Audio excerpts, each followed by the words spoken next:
Turning 30 was like standing on the edge of a thunderstorm.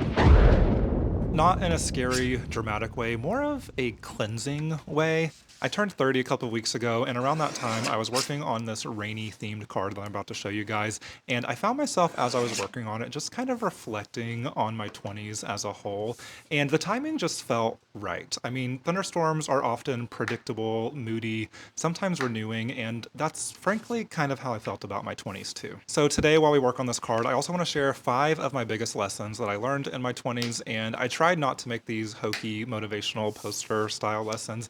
These are real, authentic, oftentimes messy and painful lessons that I learned in my 20s that I believe shaped me into the person I am headed into my 30s. And who knows, maybe some of them will resonate with you too. All right, lesson number 1 is sometimes you won't fit in, and that's actually a good thing. In college, I was obsessed with being liked. I mean, like truly obsessed. I literally measured my self-worth by the groups I was a part of, the people I was hanging out with, the roles that I held in certain organizations, and I was good at it. I mean, I knew how to play the part. I went to a very conservative school, which is something that older adult Ralph would probably change if he could, but fitting in there looked a lot like being involved in the right organizations, showing up at the right events, and most of the time being involved in a church or Christian organization on campus.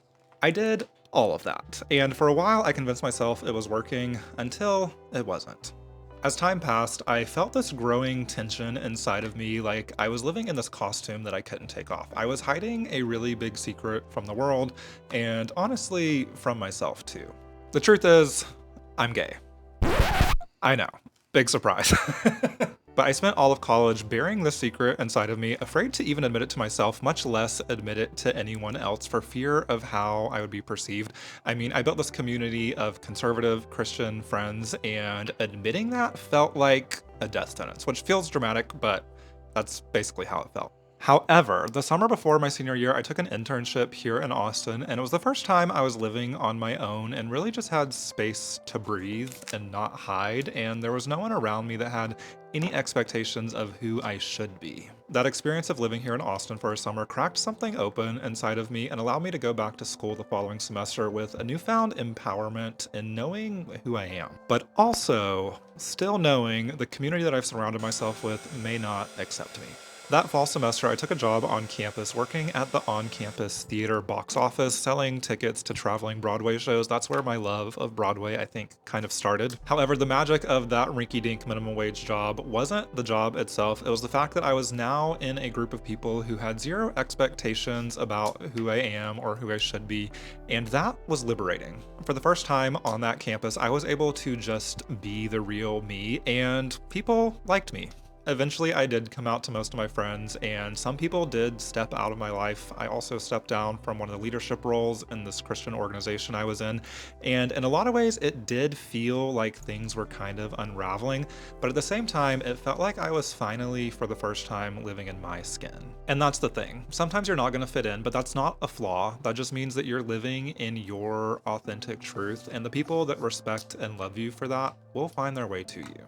All right, lesson number 2, and I promise this one is a little bit less emotional and more practical, but I would say equally important, and that is the closed mouth doesn't get fed.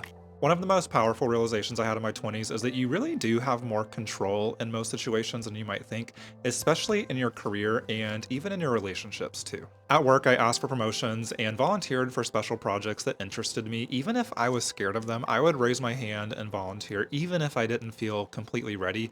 And you would be surprised how that alone opened so many doors for me. Maybe more importantly than that, though, it made me really comfortable with rejection. I used to be terrified of being told no to things, but after you've been told no over and over again, you kind of get used to it, and eventually someone is going to say yes. And this applies on a personal level too. I grew up in a house where we didn't really do feelings. We didn't talk about hard, tough, emotional things, and so I didn't really learn to share those kind of feelings as an adult. While I was more than happy to volunteer and raise my hands for work projects, I was less thrilled to raise my hand in my personal life and say that I was struggling or had an issue with something. And while that did make me a fiercely independent person, which I think has served me in a lot of ways, it also made me feel emotionally isolated, and that can be lonely. Eventually, I realized that if I wanted those deep connections, I had to speak up and that I had to share the things that were hard and uncomfortable and learn that when I did so, it wasn't the end of the world. So whether it's a promotion or sharing how you feel after a hard day, just say it. The closed mouth doesn't get fed, and as cheesy as it sounds, the closed heart doesn't get held. Lesson number 3. Give yourself a chance to play. By the time I was 27, I had what I think a lot of people would consider a dream life. I had a big tech job, a high salary, a loving partner, I bought a home in Austin, and I had a really freaking cute dog. So why was I still feeling so unfulfilled? I had become obsessed with financial security. Promotions, savings goals, 401ks, all of it consumed me. I felt like financial freedom was the ultimate end goal. And honestly, I think I rationalized it at the time by saying, well, I was an economics major, I just enjoy numbers and finance. But the truth is, I think I was just scared. And eventually, all of that optimizing left me feeling really burnt out. I saw all of my friends who were enjoying life and traveling and taking breaks from work, and I was just really stuck in this grind that I had built. When I found card making and started creating just for fun, I felt this spark inside of me, a sense of joy, creativity, and play that I hadn't felt in a really long time. But to be honest, it felt kind of irresponsible. Like, play is something that you earn after you grinded long enough. And around the same time, I also began to have these kind of tumultuous feelings with my 9 to 5 that I could no longer ignore and started toying with the idea of quitting. I was talking about this whole conundrum in session with my therapist, and he told me, you've spent your whole life executing your plans flawlessly. Maybe it's time to just give yourself some time to play. And that hit me.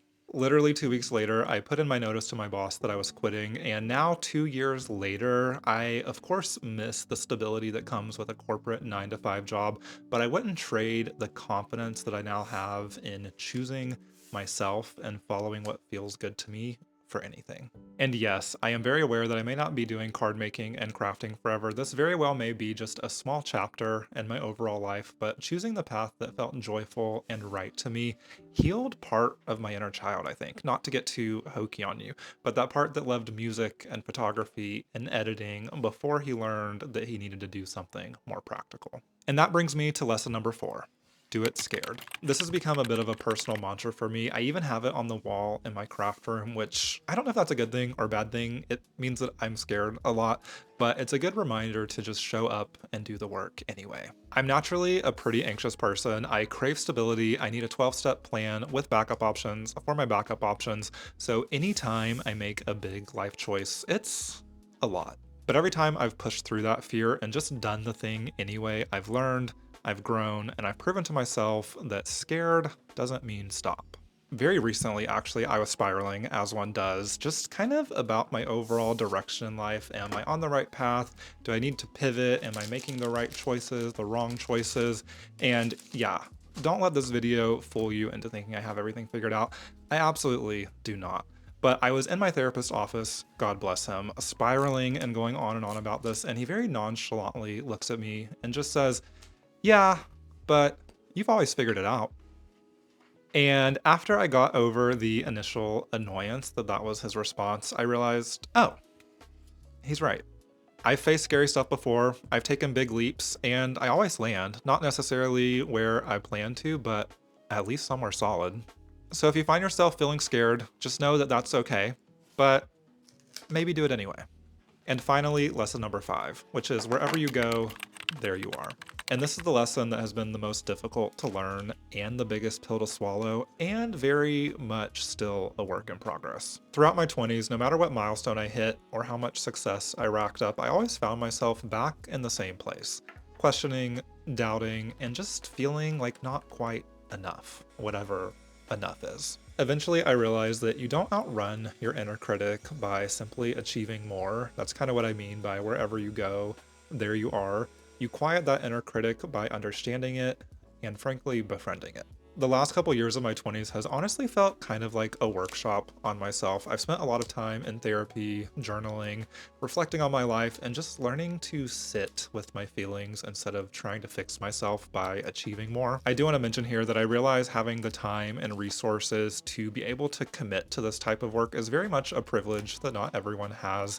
So I don't want that to go unnoticed, and I am very fortunate to be able to spend time working on myself. But all that to say, I'm still very much a work in progress. I still have really hard, difficult days, but one thing that I have really learned in the past couple years is just how to be kinder with myself. You're the one person that you have to spend every second of your life with, so you might as well learn to like yourself, and if you can, even learn to love yourself. That could look like going to therapy, reading more, moving your body, or even just ordering extra guac when the mood hits. You deserve it. I said so. So yeah, rainy skies felt like the perfect metaphor for today's video. Although my 20s were stormy, each downpour washed away something to make room for something new. Thank y'all so much for spending time with me today. I hope that this video gave you something to think about, or even just brought a little bit of comfort if you're in the middle of your own storm. Until next time, take care of yourself, and I will catch you on the next one. Bye y'all.